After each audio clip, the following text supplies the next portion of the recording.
Malam di Tanah Abang tak pernah benar-benar sunyi. Cahaya lampu jalan yang redup hanya menjadi saksi bisu dari bisnis haram yang beroperasi di balik gemerlap pasar terbesar di ibu kota. Di sudut-sudut gang, para pedagang kecil duduk dengan wajah cemas, menunggu giliran mereka untuk membayar keamanan yang sejatinya adalah upeti kepada sang penguasa jalanan. Nama Hercules bukan sekadar legenda, ia adalah hukum yang berjalan, raja yang memerintah dengan tangan besi. Siapapun yang mencoba melawan akan berakhir dengan luka atau lebih buruk lagi, lenyap tanpa jejak. Di sebuah kios sempit, seorang pedagang kain tua dengan tangan gemetar menyerahkan amplop berisi uang kepada seorang anak buah Hercules. Matanya berkaca-kaca, bukan karena jumlah uang yang hilang, tapi karena ketidakberdayaan yang telah menjadi bagian dari hidupnya. Ini terakhir kali, bank dagangan saya makin sepi, lirihnya penuh harap. Namun, preman itu hanya menyeringai sinis, merobek amplop dan menghitung lembar demi lembar. "Gue gak peduli lu sepi atau rame, yang penting jatah Bang Hercules aman," katanya sambil menepuk pipi si pedagang keras-keras sebelum melangkah pergi. Di sebuah kafe kecil di pinggir jalan, sekelompok preman duduk santai, tertawa-tawa sambil menikmati bir dan rokok. Salah satu dari mereka, seorang pria berbadan kekar dengan bekas luka di wajahnya, menceritakan kisah terbaru tentang bagaimana seorang pedagang yang membandel dipukuli habis-habisan hingga tak bisa berdiri. "Lu harus lihat sendiri, Bang." Dia nangis minta ampun, tawanya disambut derai tawa yang lain. Di dunia ini, rasa takut adalah mata uang yang paling berharga. Namun, tak semua pasrah pada keadaan. Di pojok pasar, sekelompok pemuda berbisik-bisik, menyusun rencana untuk menentang kekuasaan Hercules. Mereka bukan orang sembarangan. Beberapa dari mereka adalah mantan petarung jalanan, ada juga mantan tentara yang muak melihat penindasan ini terus terjadi. "Kita gak bisa begini terus," ucap seorang pria bertubuh tegap dengan nada geram. "Kalau kita biarkan mereka berkuasa, anak-anak kita bakal tumbuh dengan rasa takut selamanya." Tapi mereka tahu, melawan Hercules bukan sekadar melawan preman biasa. Itu berarti menantang iblis yang telah mengakar kuat di jantung Tanah Abang. Sementara itu, di lantai 2 sebuah gedung tua, Hercules sendiri duduk di kursinya, dikelilingi oleh anak buah setianya. Tatapan matanya dingin, penuh perhitungan. Ia telah mendengar desas-desus tentang kelompok yang berani menentangnya. "Preman kecil yang sok jago," gumamnya. Dengan sekali isyarat, ia memanggil tangan kanannya, seorang algojo berjulukan singa hitam. "Bereskan mereka sebelum jadi masalah," perintahnya singkat. Tak perlu banyak kata. Di dunia Hercules, kekerasan adalah bahasa yang paling jelas. Di luar gedung itu, angin malam berembus pelan, seolah menjadi saksi dari kekejaman yang tak pernah berakhir. Jalanan Tanah Abang masih ramai dengan lalu lalang manusia, tetapi di balik setiap langkah, ada ketakutan yang tak terucap. Semua orang tahu, di tempat ini, hukum hanyalah ilusi. Yang kuat berkuasa, yang lemah tunduk. Namun, yang tidak diketahui Hercules adalah angin perubahan tengah berhembus ke Tanah Abang. Dari kejauhan, seorang pria berjaket hitam mengamati keadaan dengan mata tajam. Ia berdiri tegap, seakan menantang keheningan malam. Orang-orang mungkin belum mengenalnya, tapi sebentar lagi, nama Panglima Jila akan mengguncang fondasi dunia yang selama ini dikuasai Hercules. Dan ketika dua legenda bertemu, hanya satu yang akan tetap berdiri. Angin malam membawa aroma keringat dan debu ke lorong-lorong sempit Tanah Abang. Di antara bayang-bayang toko yang mulai tutup, langkah seorang pria menggema pelan namun pasti. Jaket hitam yang dikenakannya tampak lusuh, tetapi tubuhnya tegap seperti seseorang yang telah lama hidup di jalanan keras. Matanya tajam, penuh ketenangan, seakan mampu membaca setiap gerakan di sekelilingnya. Ia bukan orang sembarangan. Ia adalah Panglima Jilah, pria yang namanya hanya disebut dalam bisikan di dunia bawah tanah. Tak ada yang tahu pasti dari mana ia berasal. Beberapa mengatakan ia seorang mantan algojo yang menghilang bertahun-tahun, ada pula yang percaya ia seorang petarung dari timur yang menguasai ilmu bela diri kuno. Namun satu hal yang pasti, kehadirannya di Tanah Abang bukan tanpa tujuan. Ia melihat ketidakadilan di pasar ini, melihat ketakutan di mata para pedagang, dan melihat kerakusan yang menjalar seperti penyakit di antara preman-preman yang menguasai wilayah ini. Dan dalam hati, ia telah memutuskan, keseimbangan harus dikembalikan. Di sebuah warung kopi kecil di pinggir jalan, Panglima Jilah duduk, mengamati keadaan. Ia melihat para pedagang menyerahkan upeti dengan wajah tertunduk, melihat sekelompok preman yang tertawa sambil menikmati hasil pemerasan mereka. Ada sesuatu yang menggelegak dalam dadanya, sesuatu yang telah lama ia redam. Ia menghela napas panjang, menyesap kopi hitamnya perlahan. Waktunya belum tiba. Namun, keberadaannya tak luput dari perhatian. Dari kejauhan, seorang preman berbadan besar dengan tato di lehernya mengamatinya curiga. Ia mengenali bahasa tubuh pria itu. Tenang, percaya diri, dan berbahaya. Dengan segera, ia menghubungi atasannya. "Bang, ada orang baru di wilayah kita. Gaya jalannya beda kayak pendekar, bukan preman." Suara di ujung telepon terdiam sejenak sebelum menjawab. "Awasi dia. Kalau macam-macam, kasih pelajaran." Saat malam semakin larut, dua orang preman menghampiri Panglima Jilah. Salah satunya menepuk bahunya dengan kasar. "Hei, Bang. Baru di sini ya?" Nadanya penuh ejekan. Panglima Jilah tidak menoleh, hanya menyelesaikan tegukan terakhir kopinya. "Kalau iya," jawabnya singkat. Preman itu menyeringai, mengangkat botol birnya seolah hendak menumpahkannya ke kepala pria itu. "Di Tanah Abang, semua orang yang baru harus izin dulu sama Bang Hercules. Kalau enggak, bisa celaka." Dalam satu gerakan secepat kilat, Panglima Jilah mencengkeram pergelangan tangan preman itu sebelum botolnya sempat bergerak. Jeritan kecil terdengar saat ia sedikit menekan titik saraf di tangan lawannya. Preman itu berusaha menarik tangannya, tetapi seolah-olah terkunci dalam cengkeraman besi. Matanya melebar ketakutan. Temannya hendak membantu, tetapi sebelum ia sempat bergerak, Panglima Jilah melepaskan genggamannya dan menatap mereka tajam. "Aku bukan preman. Aku tidak mencari masalah. Tapi kalau kalian ingin menciptakannya, bersiaplah menerima akibatnya." Ketegangan menggantung di udara. Preman-preman itu mundur dengan wajah bingung, tak pernah mengalami seseorang yang bisa menundukkan mereka dengan begitu mudah. Mereka tahu ini bukan pria biasa. Dengan gemetar, mereka melangkah pergi, buru-buru melapor kepada atasan mereka bahwa Tanah Abang kedatangan ancaman baru. Di dalam markas besarnya, Hercules mendengar laporan itu dengan mata menyipit. Ia meletakkan gelas araknya ke meja kayu tua, lalu tersenyum tipis. "Pendekar, ya?" gumamnya. "Sudah lama aku tidak bertemu seseorang seperti itu." Ia menatap anak buahnya yang berdiri di depannya. "Kalau dia bukan preman, berarti dia musuh. Kirim seseorang untuk mengujinya. Kalau perlu, buat dia berlutut." Di luar sana, Panglima Jilah berdiri di bawah langit gelap Tanah Abang. Ia tahu bahwa langkah pertamanya telah mengusik sarang harimau. Namun, ia tidak gentar. Ia telah melihat dunia yang lebih kejam dari ini. Dan kini, ia siap menghadapi siapapun yang mencoba menghalangi jalannya. Perang belum dimulai, tapi darah sudah terasa di udara. Tanah Abang kini terasa berbeda. Sejak kedatangan Panglima Jilah, udara seakan lebih berat, dipenuhi ketegangan yang tak terlihat, tapi dapat dirasakan oleh siapa saja yang cukup peka. Para preman yang biasanya berkeliaran dengan santai kini lebih waspada, sesekali melirik ke belakang, takut jika sosok misterius itu tiba-tiba muncul dari bayang-bayang. Sementara itu, di kalangan para pedagang kecil, desas-desus mulai menyebar. Mereka mendengar tentang seorang pria yang menghadapi anak buah Hercules tanpa gentar, seseorang yang tidak datang untuk memeras, tetapi untuk mengubah keadaan. Harapan mulai tumbuh, sesuatu yang sudah lama terkubur di bawah bayang-bayang ketakutan. Di sisi lain, Hercules tidak tinggal diam. Sebagai raja preman Tanah Abang, ia paham bahwa seorang lawan yang misterius lebih berbahaya daripada segerombolan polisi. Preman bisa dibeli, aparat bisa disuap, tapi orang yang bertindak tanpa kepentingan pribadi, itu masalah besar. "Dia bukan preman. Itu yang bikin gue curiga," ujar Hercules kepada tangan kanannya, singa hitam. "Orang kayak gini biasanya punya agenda sendiri.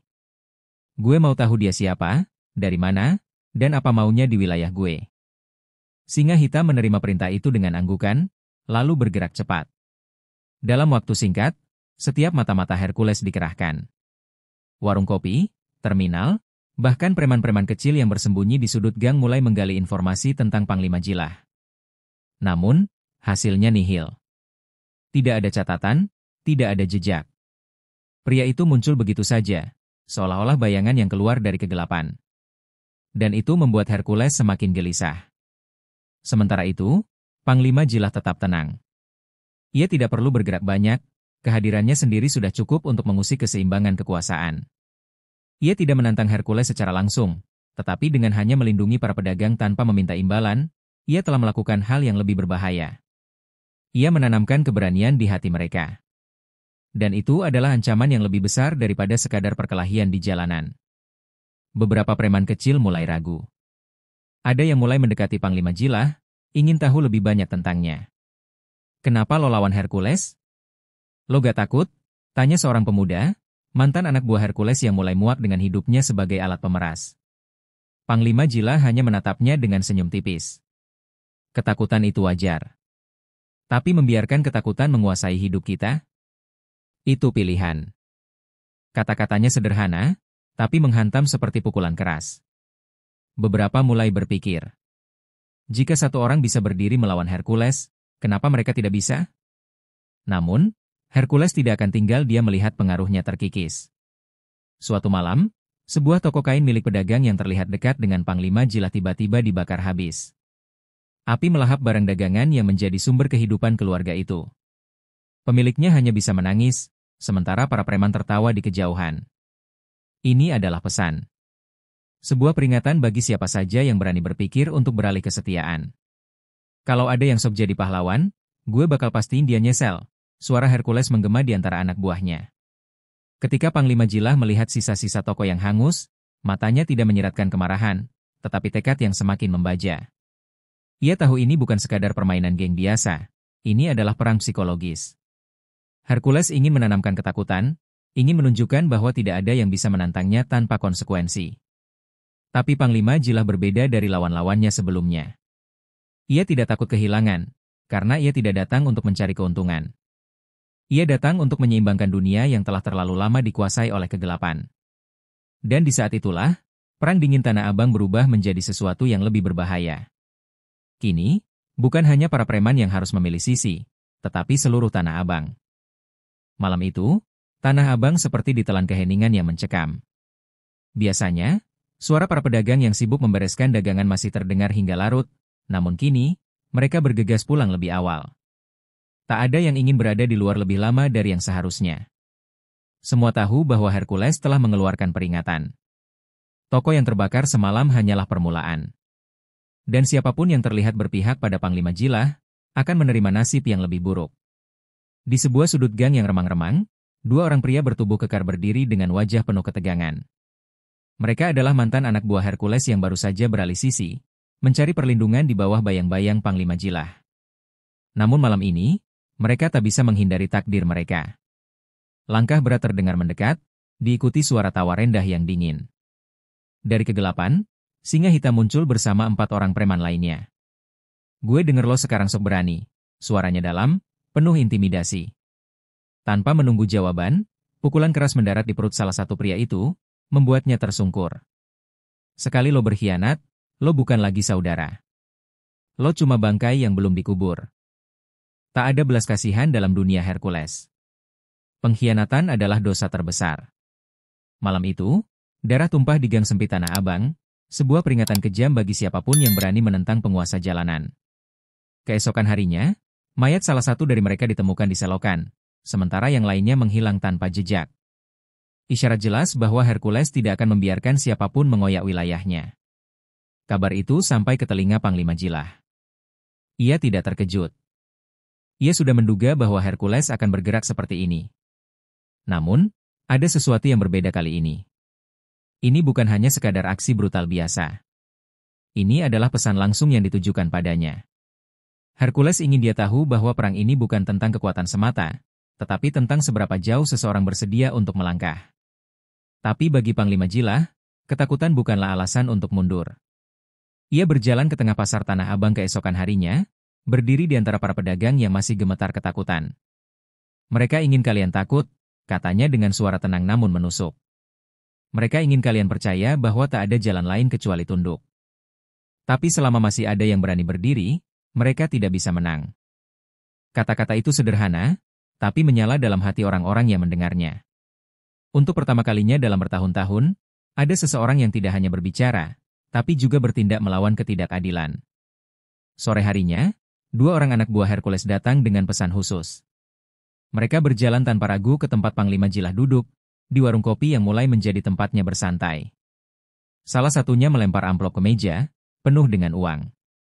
Bang Hercules bilang, kalau lo cuma cari duit, kita bisa beresin ini sekarang, ucapnya sambil menyeringai. Mata Panglima Jilah menyapu wajah mereka dengan dingin. Lalu tanpa berkata-kata, ia mengambil amplop itu dan melemparkannya ke tanah. Katakan pada Hercules, katanya pelan, aku tidak bisa dibeli. Kalau dia ingin bicara, suruh dia datang sendiri. Preman-preman itu terdiam sejenak, tak menyangka jawaban seperti ini. Tak ada yang pernah menolak Hercules seperti itu sebelumnya. Namun, mereka hanya mengangkat bahu, tertawa kecil, lalu berjalan pergi. Tapi sebelum mereka benar-benar meninggalkan warung, salah satu dari mereka menoleh dan berkata dengan suara lebih serius. Lo udah minta mati, Bang? Panglima Jilah hanya tersenyum tipis, menatap langit yang mulai memerah di ujung cakrawala. Ia tahu, setelah hari ini, tidak akan ada lagi perang dingin. Yang akan datang adalah badai. Malam turun dengan gelap yang lebih pekat dari biasanya. Awan hitam menggantung rendah, seakan menjadi pertanda bahwa sesuatu yang buruk akan terjadi. Tanah Abang yang biasanya ramai kini sunyi, hanya suara langkah-langkah tergesa yang terdengar di kejauhan. Orang-orang sudah tahu, malam ini bukan malam biasa. Malam ini, darah akan mengalir. Di sebuah gudang tua yang terletak di pinggiran pasar, Hercules duduk di kursinya dengan mata menyala penuh kemarahan. Di sekelilingnya, para anak buahnya berkumpul, siap menunggu perintah. Singa hitam berdiri di sampingnya, wajahnya tegang. Bang, dia benar-benar gak takut. Dia nolak duit kita mentah-mentah, katanya.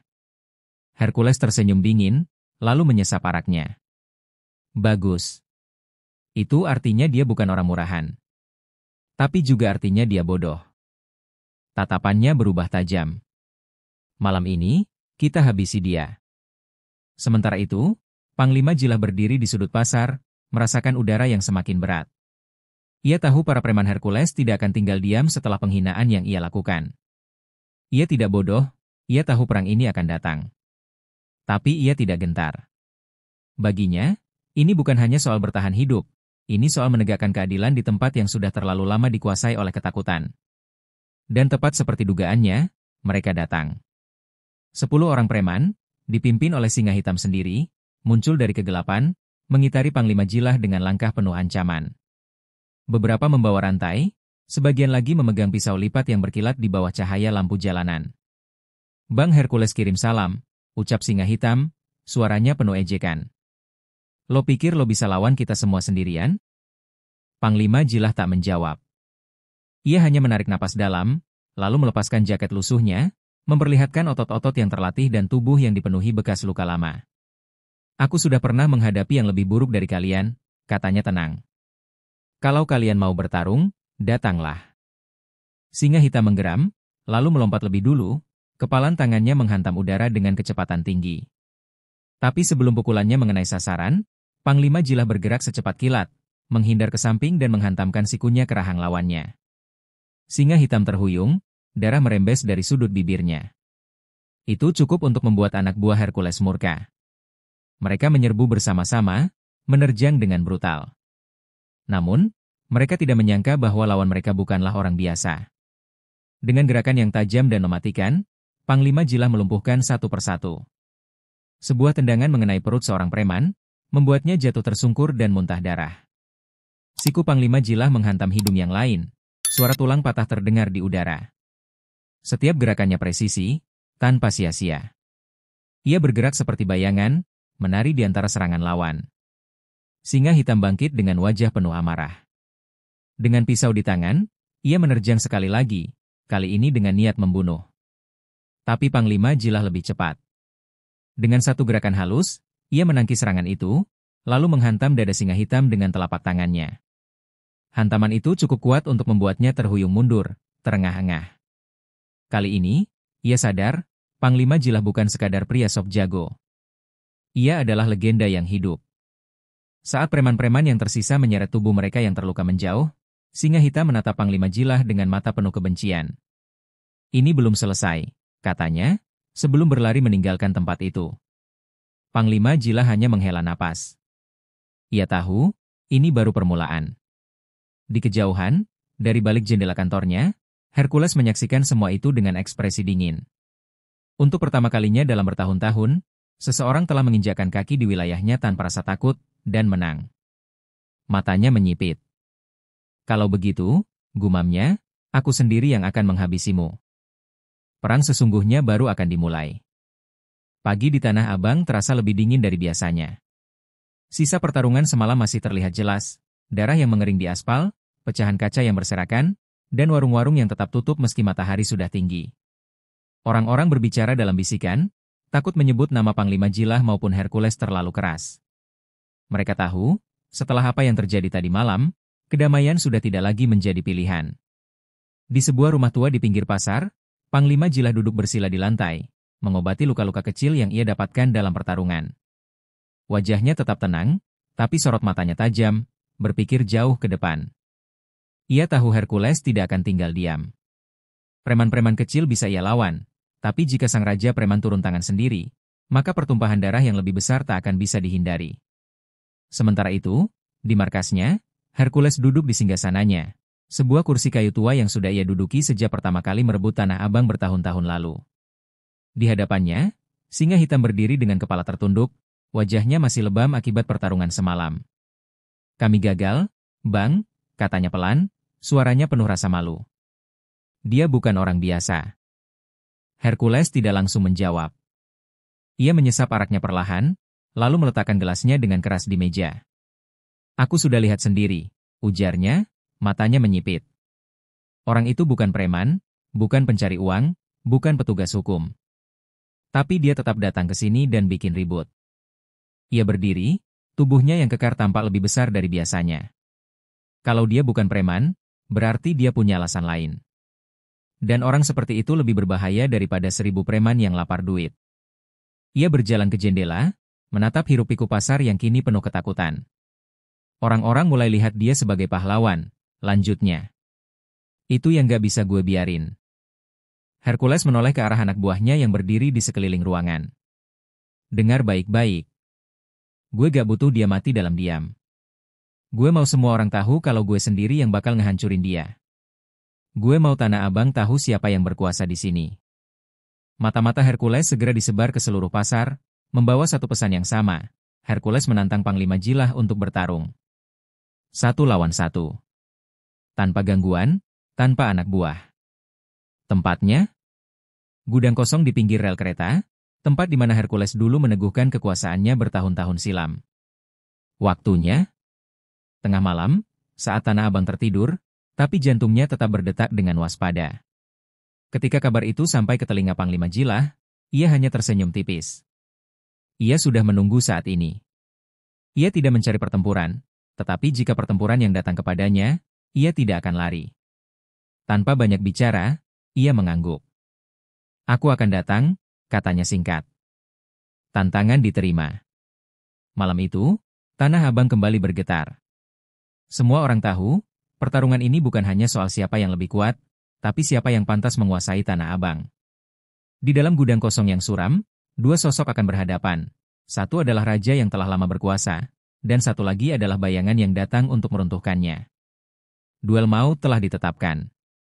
Dan hanya satu dari mereka yang akan keluar dari tempat itu dengan berdiri. Malam itu, langit Tanah Abang tampak lebih pekat dari biasanya. Angin dingin berembus membawa kecemasan yang menyelinap ke setiap sudut pasar. Semua orang tahu, ini bukan malam biasa. Tidak ada suara tawa dari para preman di warung kopi, tidak ada pedagang yang masih membereskan dagangan. Semua mata tertuju pada satu tempat, gudang tua di pinggir rel kereta, tempat di mana 2 legenda akan bertarung untuk menentukan siapa yang berhak menguasai Tanah Abang. Panglima Jilah melangkah memasuki gudang dengan tenang. Langkahnya mantap, wajahnya datar, tapi sorot matanya menyala seperti bara. Ia tak membawa senjata, hanya 2 tangan kosong yang telah berkali-kali menghabisi lawan-lawannya. Di depannya, Hercules sudah berdiri menunggu. Sosoknya bagaikan raksasa, tubuhnya kekar, dan matanya tajam seperti mata elang yang siap menerkam. Hercules menyeringai, menatap lawannya dari ujung kepala hingga kaki. "Gue kasih kesempatan terakhir. Kalau lo mundur sekarang, gue anggap lo cuma salah jalan," katanya dengan suara berat. Namun, Panglima Jilah tidak menjawab. Ia hanya mengangkat kedua tangannya, sikap khas seorang petarung yang siap bertarung sampai titik darah penghabisan. Tak butuh aba-aba. Pertarungan dimulai. Hercules maju lebih dulu, melepaskan pukulan brutal ke arah kepala Panglima Jilah. Tapi dengan cekatan, Panglima Jila menghindar dan membalas dengan serangan cepat ke arah rusuk. Hercules mundur selangkah, sedikit terkejut dengan kecepatan lawannya. Tapi itu tak cukup untuk membuatnya gentar. Dengan raungan keras, ia kembali menyerang, mengayunkan tinjunya seperti palu godam yang siap meremukkan siapapun yang menghalangi jalannya. Benturan demi benturan terdengar bergema di dalam gudang. Dua raksasa ini bertukar serangan tanpa ada yang mau mundur. Tangan mereka bergerak dengan kecepatan dan kekuatan yang sulit dipercaya. Setiap pukulan yang mereka layangkan mampu menghancurkan dinding, dan setiap serangan yang diterima terasa seperti hantaman besi panas. Darah mulai mengalir dari sudut bibir Panglima Jila, sementara kening Hercules mulai mengeluarkan peluh bercampur darah akibat hantaman keras yang ia terima. Tiba-tiba, Hercules melihat celah. Dengan gerakan cepat, ia menyapu kaki Panglima Jila, membuat lawannya kehilangan keseimbangan. Brak! Tubuh Panglima Jila menghantam lantai beton dengan keras. Kesempatan ini tak disia-siakan. Hercules segera menindihnya, kedua tangannya mencengkeram leher Panglima Jila dengan kekuatan penuh. Habis lo, geramnya sambil menekan semakin kuat. Tapi Panglima Jila bukan orang yang mudah dilumpuhkan.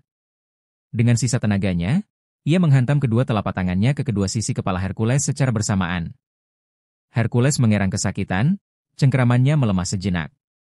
Itu cukup bagi Panglima Jila untuk membalikkan keadaan. Dengan gerakan kilat, ia menendang dada Hercules hingga tubuh besar itu terlempar ke belakang. Keduanya kini kembali berdiri, napas mereka berat, tapi tekad mereka masih menyala. Mereka tahu, pertarungan ini belum selesai. Dan di luar sana, di balik bayangan malam, puluhan mata menyaksikan, menunggu siapa yang akan menjadi penguasa sejati Tanah Abang. Gudang tua di pinggir rel kini berubah menjadi arena neraka. Nafas kedua petarung itu berat, dada mereka naik turun dengan cepat, tapi mata mereka tetap menyala penuh bara perlawanan. Ini bukan lagi sekadar pertarungan geng atau rebutan wilayah. Ini adalah perang harga diri. Hercules mengusap darah yang mengalir dari pelipisnya, lalu menatap Panglima Jila dengan seringai liar. Lo kuat juga, Bang, suaranya serak. Tapi gue udah kenyang lawan orang kuat. Dan gue selalu menang. Ia mengepalkan tinjunya, otot-ototnya menegang, lalu tanpa aba-aba, ia kembali menyerang dengan kecepatan yang tak sebanding dengan tubuh raksasanya. Duar! Pukulan kanan Hercules melesat ke arah Panglima Jila, tapi kali ini Jila sudah membaca gerakannya. Ia mengelak ke samping dan memanfaatkan momentum itu untuk menghantam perut Hercules dengan siku tajamnya. Tubuh sang Raja Preman sedikit terhuyung, tapi tak sampai tumbang. Sebaliknya, ia justru tertawa pelan, matanya semakin liar. Mantap, Bang, katanya. Tapi gue belum panas. Hercules menubruk Panglima Jila dengan kekuatan penuh, menghantamnya hingga punggungnya menghantam dinding gudang yang sudah lapuk. Brak! Kayu pecah, debu beterbangan. Panglima Jila merasakan nyeri menjalar di punggungnya, tapi ia menahan teriakan. Ini bukan saatnya menunjukkan kelemahan. Dengan sisa tenaga, ia mendorong tubuh Hercules, lalu melancarkan serangan bertubi-tubi, pukulan lurus, tendangan rendah, dan serangan siku yang berulang kali menghantam tubuh lawannya. Hercules menggeram, mencoba membalas, tapi setiap gerakannya mulai melambat. Tubuh besarnya yang kokoh mulai kehilangan daya tahannya. Namun, Hercules bukanlah orang yang akan menyerah begitu saja. Dengan raungan keras, ia mengangkat tangannya tinggi-tinggi, lalu menghantamkan tinju besarnya ke bahu Panglima Jila. Duk! Rasa sakit menjalar dari bahunya hingga ke tulang rusuk, membuatnya sedikit oleng. Tapi di saat Hercules hendak mengakhiri pertarungan dengan pukulan pamungkasnya, Panglima Jila melakukan sesuatu yang mengejutkan. Ia mendekat dengan cepat dan menghantam rahang Hercules dengan pukulan telak yang penuh tenaga. Braak! Hercules terhuyung ke belakang, matanya berkunang-kunang. Napasnya berat, darah bercucuran dari mulutnya. Untuk pertama kalinya dalam hidupnya, ia merasa tubuhnya tak lagi bisa menopang kekuatannya. Ia mencoba melangkah maju, tapi kakinya terasa lemas. Lalu, tanpa peringatan, tubuh besar itu runtuh ke tanah. Keheningan melanda gudang tua itu. Panglima Jila masih berdiri. Hercules terkapar. Tak ada suara kemenangan, tak ada tepuk tangan. Hanya suara angin malam yang berdesir melalui celah-celah bangunan reot itu. Di luar, puluhan mata yang menyaksikan pertarungan dari balik bayangan menatap tak percaya. Raja Tanah Abang telah tumbang. Dan di hadapan mereka, Panglima Jila kini berdiri sebagai penguasa baru. Suasana di dalam gudang tua itu begitu mencekam. Tubuh Hercules masih terkapar di lantai yang dingin dan berdebu, darah menetes dari sudut bibirnya, sementara nafasnya tersengal-sengal. Sang Raja Preman Tanah Abang telah jatuh. Tidak ada lagi sosok perkasa yang dulu ditakuti oleh semua orang. Yang tersisa hanyalah seorang lelaki yang baru saja kehilangan tahtanya. Panglima Jilah berdiri tegap di tengah arena, dadanya naik turun, tubuhnya penuh luka dan lebam, tapi matanya tetap tajam.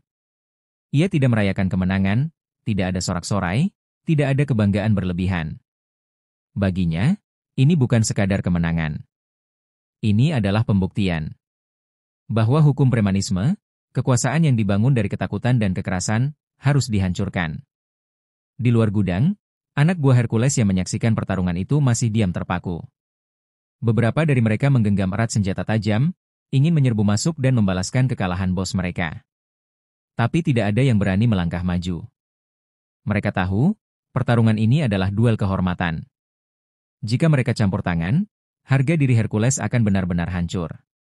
Singa hitam, tangan kanan Hercules yang selama ini paling setia, menggertakkan giginya. "Bangun, Bang. Lo gak boleh kalah gini aja," teriaknya, berharap Hercules masih punya tenaga untuk bangkit. Tapi sang Raja Preman hanya bisa menggerakkan jari-jarinya dengan lemah. Kali ini, ia benar-benar kalah. Dengan langkah pelan, Panglima Jilah mendekati tubuh Hercules yang masih tergeletak. Ia berjongkok, menatap wajah lawannya yang kini tampak lebih tua dan lelah. "Lo udah cukup lama berkuasa," katanya dengan suara rendah, hampir seperti bisikan. "Tapi Tanah Abang bukan milik lo. Dan sekarang, semua orang tahu itu." Hercules membuka matanya perlahan, menatap Panglima Jilah dengan sorot yang sulit diartikan. Bukan lagi amarah, bukan lagi kebencian. Yang tersisa hanyalah kepahitan. Ia mencoba tersenyum, meski bibirnya penuh darah. "Lo pikir, kalau gue tumbang, semuanya bakal berubah?" Suaranya lemah, tapi masih terdengar tajam. "Preman-preman baru bakal muncul. Orang-orang kayak gue gak pernah benar-benar hilang." Panglima Jilah terdiam sejenak, lalu berdiri. "Mungkin," katanya. "Tapi gue bakal pastiin, gak ada lagi orang yang berkuasa dengan cara lo." Ia lalu melangkah pergi, meninggalkan Hercules yang masih tergeletak di tanah, sementara anak buahnya hanya bisa menatap dalam kebisuan. Malam itu, Tanah Abang seolah menahan napas. Untuk pertama kalinya dalam bertahun-tahun, kekuasaan Hercules runtuh. Tapi apakah ini benar-benar akhir? Ataukah ini hanya awal dari badai yang lebih besar? Malam yang dingin menyelimuti Tanah Abang. Meski pertarungan di gudang tua sudah berakhir, ketegangan masih terasa di udara. Semua orang tahu, kejatuhan Hercules bukanlah akhir dari segalanya. Kekuasaan yang ia bangun selama bertahun-tahun tidak akan runtuh begitu saja dalam satu malam. Dan di dalam kegelapan, bayang-bayang balas dendam mulai bergerak. Di sebuah rumah tua di sudut pasar, Panglima Jilah duduk bersila dengan mata terpejam. Luka-luka di tubuhnya masih terasa perih, tapi pikirannya tetap tajam. Ia tahu, Hercules boleh tumbang, tapi para pengikutnya tidak akan tinggal diam. Dan di luar sana, masih banyak yang menganggap cara hidup premanisme adalah satu-satunya jalan untuk bertahan. Sementara itu, di markasnya yang kini terasa lebih sunyi, Hercules duduk di kursinya dengan tatapan kosong. Luka di wajahnya mulai mengering, tapi luka di hatinya jauh lebih dalam. Selama ini, ia selalu percaya bahwa ia adalah raja yang tak tergoyahkan. Tapi kini, ia telah jatuh. Dan bagi orang seperti dirinya, hanya ada dua pilihan. Tetap terkapar dalam kekalahan atau bangkit untuk menuntut balas. Singa hitam, yang sejak tadi berdiri di sudut ruangan, akhirnya bicara. "Bang, kita gak bisa tinggal diam. Kita masih punya banyak orang. Kasih perintah, dan kita bakal bikin Tanah Abang kembali ke tangan kita." Suaranya penuh emosi. "Jilah cuma satu orang. Kita bisa habisin dia kapan aja." Tapi Hercules tetap diam. Ia menatap langit-langit, menghela napas panjang. "Kalau gue nyerang balik sekarang, gue gak ada bedanya sama preman-preman tolol yang asal main hantam," katanya lirih. Ia menggeleng pelan. "Gue kalah, dan semua orang udah lihat itu. Kalau gue gak hati-hati, ini bakal jadi akhir gue." Singa hitam menggertakkan giginya. Ia tak bisa menerima kekalahan ini, tak bisa menerima kenyataan bahwa Tanah Abang kini dikuasai oleh orang lain. "Jadi kita biarin aja, Bang?" Tanyanya tajam. Biarin Jilang rusak semua yang udah kita bangun? Hercules akhirnya menatap anak buahnya itu. Senyumnya samar, tapi matanya kembali menyala penuh tekad. Gue bilang kita gak boleh asal gerak. Tapi bukan berarti kita gak bakal ngapa-ngapain, katanya. Gue bakal tunjukin ke dia, ke semua orang, bahwa Hercules belum benar-benar tumbang. Di luar sana, Tanah Abang mungkin mulai berubah. Tapi di dalam bayang-bayang, rencana balas dendam telah disusun. Dan Panglima Jilah, meski telah menang, kini harus bersiap menghadapi perang yang lebih besar. Perang yang tidak hanya soal kekuatan, tapi juga soal siapa yang mampu bertahan sampai akhir.